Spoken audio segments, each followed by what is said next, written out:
ప్రభు యేసుక్రీస్తు నామములో మీ అందరికీ వందనాలు. దేవునికి స్తోత్రం. బాగున్నారా? ఈనాటి వాక్య ధ్యానంలోకి వెళ్ళిపోదాం. ఈనాటి వాక్య ధ్యానం కొరకై పరిశుద్ధ గ్రంథమైన బైబిల్ నుండి మత్తయి సువార్త 5వ అధ్యాయం 13వ వాక్యం. మీరు లోకమునకు ఉప్పై ఉన్నారు. ఉప్పు నిస్సారమైతే అది దేని వలన సారము పొందును? అది బయట పారవేయబడి మనుష్యుల చేత త్రొక్కబడుటకే గాని మరి దేనికి పనికిరాదు. హల్లెలూయా, హల్లెలూయా. మనము లోకానికి ఎవరంటండి? చెప్పాలి. మనం లోకానికి ఎవరంట? మీరు నోట్లో ఇప్పుడే ప్రభువులు తీసుకున్నారు. దేవుని శక్తి రావాలిగా. లోకానికి ఎవరండి? ఉప్పై ఉన్నారు. ఉప్పుకు విలువ ఉంటుందా? చెప్పాలి. ఉప్పుకు విలువ ఉంటుందా? కిరాణా షాపులో ఎన్ని సరుకులు ఉంటాయి?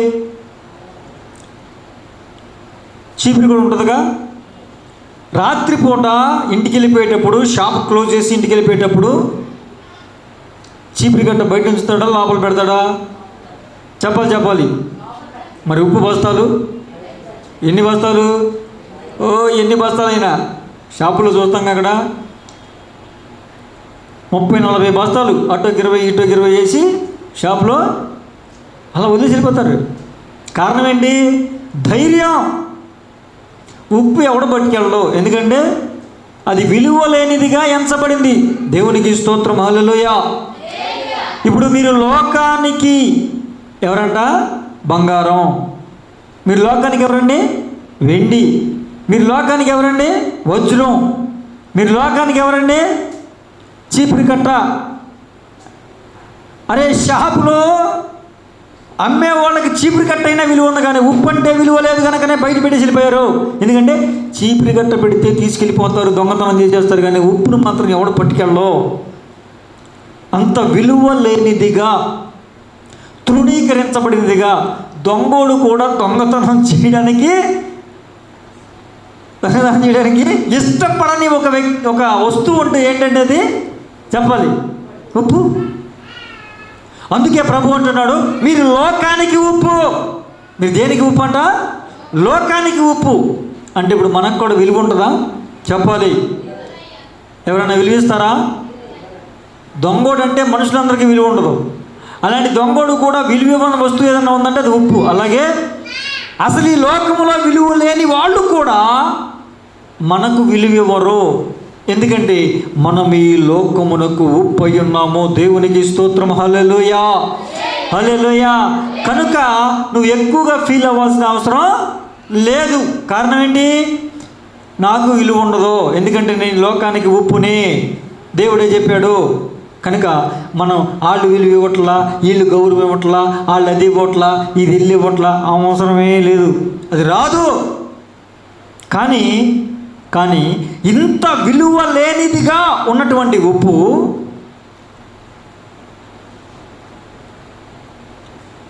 అల్పులు మొదలుకొని రాజులు గనుల వరకు కూడా వాళ్ళు రోజు ఏదో ఒక ఆహారం తీసుకోవాలి అంటే వాళ్ళకి ఏం కావాలి? చెప్పాలి మీరు. వాళ్ళకి ఏం కావాలి? దేవునికి స్తోత్రం. హల్లెలూయా. మనము కూడా ఈ లోకానికంతే. అలుపులు మొదలుకొని రాజుల వరకు వాళ్ళు సరిగ్గా సక్రమంగా ఉండాలి అంటే, పరిపాలన జరిగించాలంటే, వాళ్ళకి శక్తి, బలము, జ్ఞానము, ఆరోగ్యము కావాలంటే క్రైస్తవుల ప్రార్థన అవసరం. దేవునికి స్తోత్రం కలుగునుగాక. హల్లెలూయా, హల్లెలూయా. కనుక వాళ్ళు మనకిచ్చే విలువ అంటే మనం లేకపోతే వాళ్ళు బతకలేరు, కనుక మనమే వాళ్ళకన్నా గొప్ప. దేవునికి స్తోత్రం. హల్లెలూయా, హల్లెలూయా. ఇప్పుడు చెప్పండి, బాధపడతారా? చెప్పాలి. మీరు గట్టిగా మాట్లాడకపోతే ఆపేస్తాను. నేను చెప్తున్నా, అది వాయిస్ రావాలా. దేవునికి స్తోత్రం. ప్రియమైన దేవుని బిడ్డలారా, అలాంటి ఉప్పు ఏమంటే కనీసం అల్పుడు అని ఎందుకనంటే, కనీసం కూర వండుకోవడానికి డబ్బులు లేని వాళ్ళు కూడా, ఎవరండి? కూర వండుకోవడానికి డబ్బులు లేని వాళ్ళు కూడా నీళ్లు పోసుకుని గంజి వేసుకుని అన్నం తినాలంటే వాళ్ళకి ఏం కావాలి? పచ్చి మిరగాయ లేకపోయినా పర్వాలా, ఉల్లిపాయ లేకపోయినా పర్వాలా, నంచుకుంటాకి కలుపుకుంటాకి ఉప్పు ఉండాలా వద్దా? చెప్పాలి మీరు. హల్లెలూయా, దేవునికి స్తోత్రం. సంబారు కారం వేసుకుని తిందామన్నా కూడా, సంబారు కారం అంటే ఏంటి? ఏమీ లేదు, వైట్ రైస్లో ఇంటి తెల్లన్నంలో కొంచెం ఉప్పు, కొంచెం కారం, కొంచెం మంచి నూనె, వంట ఏమీ ఉండదు. ఆ మూడు కలిపేసి తినేసేసి తినేటివి. తెలుసా మీరు ఇప్పుడు తిన్నారా? మరి అసలు ఏం తిన్నట్టు ఏం తిననట్టు భలే పెడతారు, వింతగా మొహాలు పెడతారు మీరు. అసలు అబ్బా, ఆ టేస్ట్ ఉంటుంది. కరెక్ట్గా క్వాంటిటీలో కలిపితే ఏంటి కూర కూడా సరిపోదు, అంత టేస్ట్ వస్తుంది, భలే ఉంటుంది. అంటే ఎలాంటి వారికైనా, అల్పులకైనా గనులకైనా ఏదైనా భోజనం చేయాలంటే ఉప్పు లేకుండా పని జరగదు. ఇక బీపీ ఉన్న పేషెంట్ అయితే ఉప్పు లేకపోతే తినకూడదు కాబట్టి ఉప్పు లేకుండా తింటాడా? చెప్పాలి మీరు. తింటాడా? కొంచెమైనా తగలాలి, లేకపోతే అసలు ఏం తిన్నా. ఏ కొద్ది వేయమ్మా, బీపీ వస్తే ట్యాబ్లెట్ వేసుకుంటాను, అవసరం అయితే ట్యాబ్లెట్స్ వేసుకుని నరికి కొంచెం ఉప్పాయి. అసలు ఏం తింటున్నా అర్థం కావట్లేదు, ఉప్పాయి. అయ్యా ఇప్పుడు ఏంటి కూరలో కలవకపోయినా నేను కలుపుకుంటాను వేయి అంటారా అనరా? అంటారు.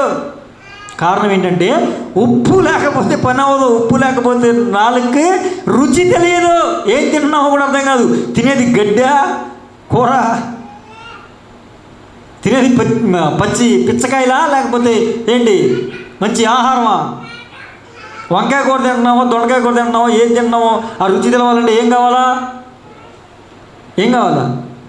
ఎందుకని వంకాయ ముందు చెప్పారంటే మిగతా ఏమండి జీవరాశులు అంటే ఏంటి, మటను చికెను అవి ఎందుకు చెప్పలేదంటే వంకాయ కూరగాయలు రాజు అంట. నాకేం తెలుసు అంటున్నారు అందరూ. ఓకేనా? అందుకే చెప్పా. సరే, అలాంటి కూరగాయల్లో రాజు అయినా ఆ కూరకు రుచి రావాలంటే ఏం కావాలి? చెప్పాలి, ఉప్పు కావాలి. కనుక దేవుడు అంటున్నాడు, ఈ లోకములో ఎలాంటి వారికైనా, పేరున్న వారికైనా, పేరు లేని వారికైనా, ఎన్నిక ఉన్న వారికైనా, ఎన్నిక లేని వారికైనా, ఎవరికైనా కొంచెమైనా కావాల్సింది ఎవరండి? క్రైస్తవుని ప్రార్థన. దేవునికి స్తోత్రం, హల్లెలూయా. క్రైస్తవుని అవసరం, దేవునికి స్తోత్రం. ఎవరైనా ఇతరుల కోసం ప్రార్థన చేసేవాళ్ళు ఉంటారా? కానీ క్రైస్తవుడు అన్నవాడు ఖచ్చితంగా ఇతరుల కోసం ప్రార్థన చేస్తూనే ఉంటాడు. వాళ్ళ కోసం, వాళ్ళ కుటుంబం కోసం, వాళ్ళ పిల్లల కోసం మాత్రమే ప్రార్థన చేసుకుంటారు, దేవుణ్ణి అడుగుతారు తప్ప వాళ్ళు ఎవరిని అడిగినా. కానీ ఈ లోకంలో ఉన్న ప్రతి ఒక్కరి కొరకు దేవుని దగ్గర అడిగి వాళ్ళ బాగోగుల నిమిత్తం ప్రార్థించేవాళ్ళు క్రైస్తవులు. దేవునికి స్తోత్రం, హల్లెలూయా, హల్లెలూయా. కనుక అలాంటి ఒక ఉన్నతమైన స్థానంలో ప్రభువారు మనల్ని పెట్టారు. అందుకే అంటున్నారు, మీరు ఈ లోకమునకు, చెప్పాలి, ఈ లోకమునకు ఉప్పై ఉన్నారు. ఇప్పుడు ఉప్పు ఉండాలి అంటే అది తయారవ్వాలా వద్దా? సముద్రపు నీళ్ళు ఉప్పు నీరేనా? సముద్రపు నీళ్ళు ఎందుకు ఉప్పు నీరు అవుతాయి? సముద్రం నీరు ఎందుకు ఉప్పు నీరు అవుతాయి నేను చెప్పనా?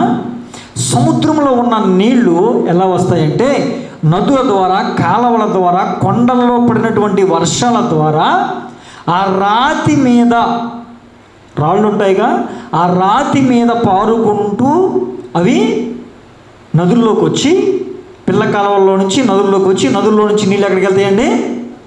సముద్రంలోకి వెళ్తాయి. ఇక సముద్రంలోకి వెళ్ళిన తర్వాత మరలా ఏమవుతుంది? ఎండ వచ్చినప్పుడు ఆ నీరు, సముద్రపు నీరు ఆవిరి రూపంలో మేఘం అవుతుంది. కానీ ఆ కొండల మీద పారుకుంటూ వచ్చిందా? ఆ కొండల్లో నుంచి వచ్చింది కదా, రాళ్లలో నుంచి వచ్చినాయి కదా నీళ్లు. ఆ రాళ్లతో పాటు రాళ్లలో ఉన్న ఉప్పు ఖనిజాలు ఉంటాయి, నేలలో ఉన్న ఖనిజాలు ఉంటాయి. అవన్నిటినీ తీసుకొస్తుంది వస్తా వాటన్నిటినీ తీసుకొచ్చి సముద్రంలో కలిసిపోయింది కదా. ఇప్పుడు ఆవిరి అయ్యేటప్పుడు ఉప్పుని తీసుకెళ్దాం. ఆ ఖనిజాలు ఉన్నాయి చూడండి, ఖనిజాలు వెళ్ళవు, నీరు మాత్రమే ఆవిరై పైకి వెళ్ళి మేఘంలో మళ్ళీ వర్షం వచ్చి మళ్ళీ కొండల్లో పడి మళ్ళీ ఉప్పు తీసుకొస్తుంది. ఇప్పుడు ఆ ఉప్పు ఎక్కడ ఉండిపోతుంది? సముద్రములోనే ఉండిపోతుంది. కనుక సముద్రములో నీరు ఉప్పుగా ఉంటుంది. ఇప్పుడు అర్థమైందా? దేవునికి స్తోత్రం. అలాగే ఆ సముద్రపు నీరులో నుంచి ఉప్పును బయటికి తీయాలి. ఇప్పుడు ఎలా తీయాలి? మనకు కొంచెం ఉప్పు అవసరం కాబట్టి ఇక్కడ దగ్గరలో ఎక్కడ బీచ్ ఉంది అక్కడికి వెళ్ళిపోయి తెచ్చుకొని ఒక బిందె నీళ్ళు తెచ్చుకొని రోజు కొంచెం 2 స్పూన్లు వేసుకుందామా? ఉప్పు తయారవుద్దా? ఉప్పు వేసినట్టు అవుద్దా? అవుదు. అంటే ఉప్పుని ఆ ఉప్పు నీరులో నుంచి, సముద్రపు నీటిలో నుంచి వేరు చేయాలి. అలా వేరు చేయాలి అంటే సముద్రములో ఉన్నటువంటి నీటిలో నుంచి కొంత నీరుని సముద్రము నుంచి వేరు చేయాలి. అవునా కదా? దేవునికి స్తోత్రం. హల్లెలూయా. సముద్రము అనగా లోకము.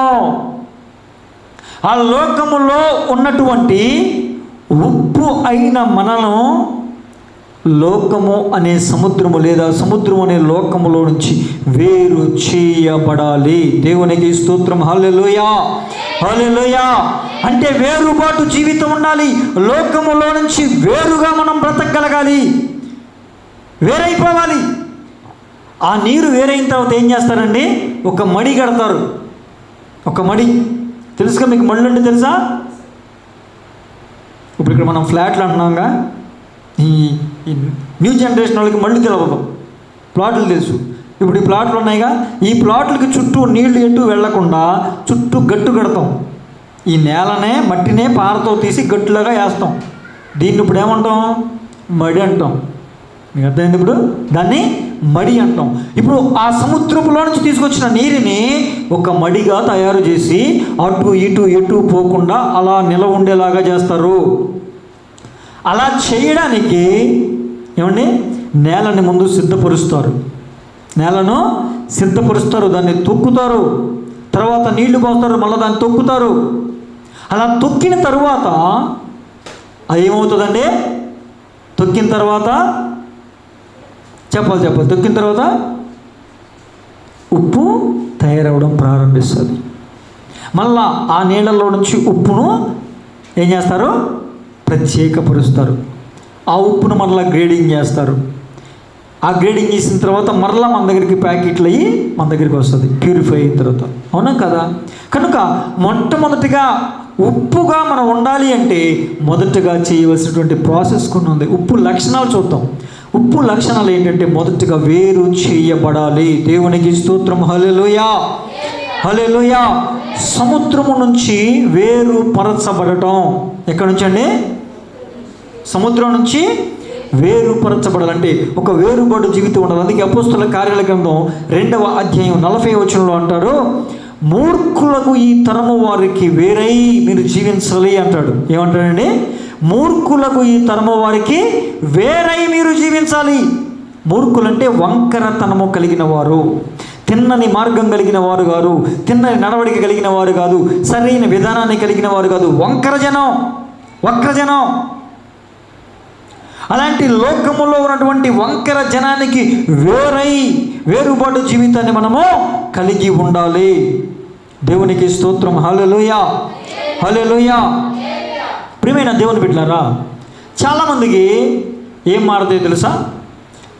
వేరుబాటు జీవితం అయ్యాం అనుకుని రక్షణ అనుభవాన్ని కలిగి ఉండేటప్పుడు ఏమవుతారంటే బట్టలు మారుస్తారు. ఏం మారుస్తారంటే చెప్పాలి? బట్టలు మారుస్తారు. అంతకుముందు వరకు రంగు బట్టలు వేసుకుంటారు, ఇప్పుడు తెల్లని బట్టలు వేసుకుంటారు. చర్చికి వచ్చేటప్పుడు ఏ బట్టలు వేసుకుంటారు? తెల్లని బట్టలు వేసుకుంటారు. తప్పేం కాదు, నేను తెల్లని బట్టలు వేసుకున్న వాళ్ళని తప్పు పట్టట్లా. తెల్లని బట్టలు వేసుకున్న వాళ్ళని తప్పు పట్టట్లా. తెల్లని బట్టలు వేసుకున్నంత మాత్రాన పరిశుద్ధులు కాదు, రంగు బట్టలు వేసుకున్నంత మాత్రాన పాపులు కాదు. అవునా కదా? తెల్ల బట్టలు వేసుకున్న వాళ్ళు చాలామంది వేసుకుంటారు. ఒక క్రైస్తవ